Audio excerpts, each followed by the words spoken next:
असं वाटत नाही की शिवसेना आज आलोय, वाटतं की खूप वर्षांचं जुनं अतूट नातं आहे सेनेबरोबरचं. परिवार म्हणून एक जी भावना असते ती भावना माझ्या मनामध्ये या निमित्तानं आहे. 23 फेब्रुवारीला मी शिवसेनेत मातोश्रीवरती आदरणीय उद्धव साहेबांच्या हातून शिवबंधन बांधलं.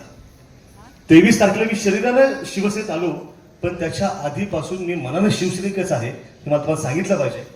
एक छोटं तुम्हाला मी आठवण सांगतो, उदाहरण सांगतो. मी ज्या अहिल्यानगर शहरामधनं येतो त्या शहरामध्ये मागच्या 35-40 वर्षांपासून तिथं शिवसेनेचं सत्ता केंद्र आहे. 25 वर्ष त्या ठिकाणी हिंदू धर्मरक्षक शिवसेनेचे दिवंगत माजी मंत्री अनिल भैया राठोड हे त्या ठिकाणी नेतृत्व करायचे. मी काँग्रेस पक्षामध्ये असताना त्या ठिकाणी काँग्रेस पक्षाच्या जिल्ह्याच्या कार्यालयाच्या पाठीवरती त्या ठिकाणी अनिल भैयांचा फोटो लावला होता. नुसता फोटो ते विचार म्हणून त्या ठिकाणी मी लावलं. काही लोकांनी आक्षेप घेतला की म्हणे काँग्रेसचा नेता आणि एका दिवंगत शिवसेनेच्या नेत्याचा तुम्ही फोटो कसं काय लावता. म्हटलं हा विचार गोरगरिबांच्या मदतीचा सेवेचा विचार आहे, हा शिवसेनेचा विचार आहे आणि तो जगला पाहिजे. आज भैया हयात नाहीयेत, त्यासाठी मी हा फोटो लावलाय, त्या विचारावरती मी चालतोय.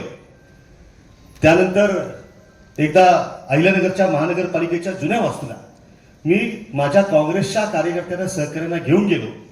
सत्ता शिवसेनेची महापालिकेवरती त्या ठिकाणी होती आणि एक मागणी मी त्या ठिकाणी केली की अहिल्यानगरच्या महानगरपालिकेच्या जुन्या वास्तूला त्या ठिकाणी अत्यंत कडवट बाळासाहेबांचा प्रामाणिक असा शिवसैनिक जो आहे अनिल भैया, त्यांचं नाव या वास्तूत दिलं पाहिजे.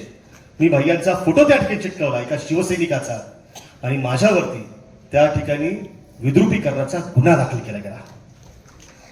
मी कार्यकर्ता काँग्रेसचा, फोटो लावलाय कुणाचा, एका शिवसैनिकाचा, माझ्यावरती गुन्हा दाखल झाला. पण आज वर्तमानात जे दिसतंय आणि खरा शिवसैनिक जो आहे तो आज काँग्रेसमध्ये या ठिकाणी शिवसेनेत दाखल झालेला आहे.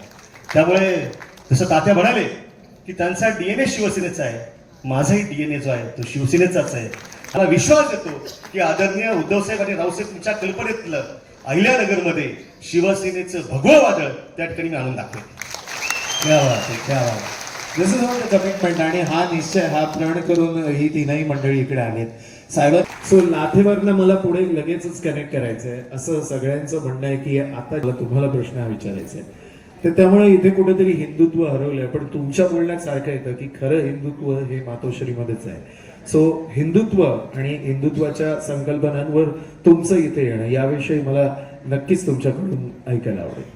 काय की राज्यामध्ये आपण सध्या पाहतोय की ज्या पद्धतीनं हिंदुत्व शिकवलं जातं, सांगितलं जातंय, त्यातला खोटारडेपणा जो आहे तो खूप वेळा समोर आला. मगाशी दानवे साहेब बोलले की या देशातलं जे सरकार आहे की जे म्हणतात की हिंदुत्वाचं सरकार आहे, ते सरकार त्या ठिकाणी औरंगजेबाच्या कबरीसाठी काय काय करतंय हे आपल्या उभ्या महाराष्ट्रासमोर. त्याच्यामुळे खरं हिंदुत्व जे आहे ते मी आज पुन्हा सांगेन की ते मातोश्रीकडेच आहे आणि ते उद्धव साहेबांपाशीच आहे. ते कुणीही चोरून घेऊन जाऊ शकत नाही, यावर माझा ठाम विश्वास आहे की अहिल्यानगर जिल्ह्यामध्ये त्या ठिकाणी सर्वाधिक आमदार हे आपल्या शिवसेनेचे असतील. यासाठी तरुणांना एकत्र करण्याचं काम त्या ठिकाणी आम्ही करणार आहोत. महानगरपालिका जी अहिल्यानगरची ती सुद्धा आमच्या डोळ्यासमोर आता आहे, पण आम्ही 2300 त्या ठिकाणी 33 नगरसेवक करू आणि अहिल्यानगरवरती भगवान निश्चितपणे फडकवून दाखवू. क्या बात है. सो